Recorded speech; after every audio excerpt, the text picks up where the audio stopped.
Նորաստեղծ հայկական վերածնունդ կուսակցության ղեկավար Արթուր Բաղդասարյանը հայտարարել է, որ Հայաստանը պարտավոր է ռազմական աջակցություն ցուցաբերել Ռուսաստանին ռուս-թուրքական պատերազմի դեպքում, քանի որ Երևանն ու Մոսկվան ՀԱՊԿ գծով դաշնակիցներ են եւ երկու երկրները ունեն համատեղ պաշտպանական պայմանագիր։ Միևնույն ժամանակ Ազգային անվտանգության խորհրդի նախկին քարտուղարը որևէ բառ չի ասել, թե դաշնակցային նման հարաբերությունների պարագայում ինչու Ռուսաստանը կամ ՀԱՊԿ այլ անդամները ռազմական աջակցություն չեն ցուցաբերում դաշնակից Հայաստանին, որը տարիներ ի վեր Ադրբեջանի հետ գտնվում է փաստացի պատերազմական վիճակում։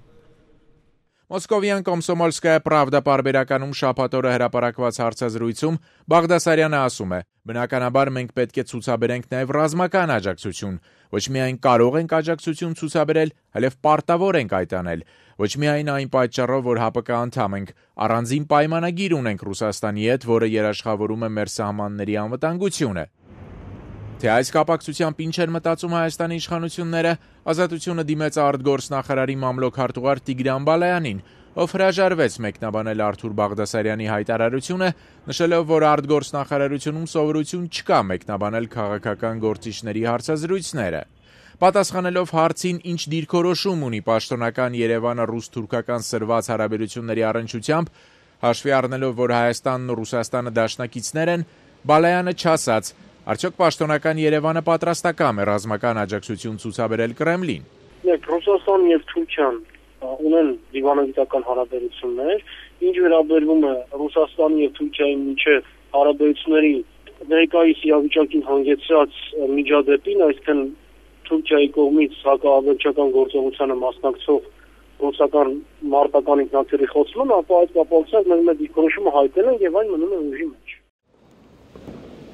Հայաստանը ՀԱՊԿ վերջին գագաթնաժողովին դաշինքի անդամ այլ երկրների հետ դատապարտել էր Թուրքիայի կողմից ռուսական ռազմական ինքնաթիռի խոցումը։ Հայաստանն աջակցում է Ռուսաստանի գործողությունները Սիրիայում։ Հայաստանը գտնում է, որ ահաբեկչության դեմ հարկավոր է պայքարել միասնական եւ միահամուռ կերպով։ Ողջունում է ահաբեկիչներին արմատախիլ անելու քայլերը։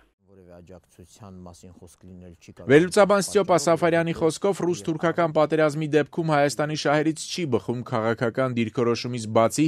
ռազմական աջակցություն ցուցաբերել Մոսկվային, որովհետև ոչ ՀԱՊԿ պայմանագիրը, ոչ հայ-ռուսական պաշտպանական պայմանագիրը Հայաստանի դեպքում պարզապես չեն գործում։ Որևէ երկիր, մեկ այլ երկրի աննացորդ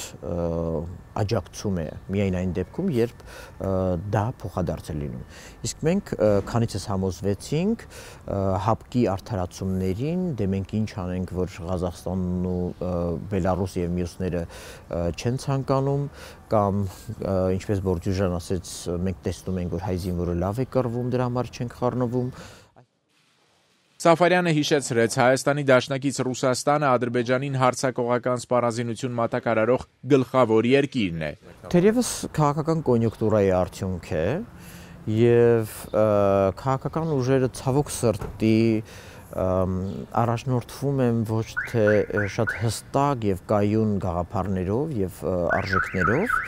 այլ ուղղակի պահի թելադրանքով, տեսնելով, որ դե Կովկասում, այսպես ասած, եւ Հայաստանում մասնավորապես թելադրողը Ռուսաստանն է, հետեւաբար քաղաքական իշխանություն ունենալու համար պետք է հաջողանալ հենց Ռուսաստանին։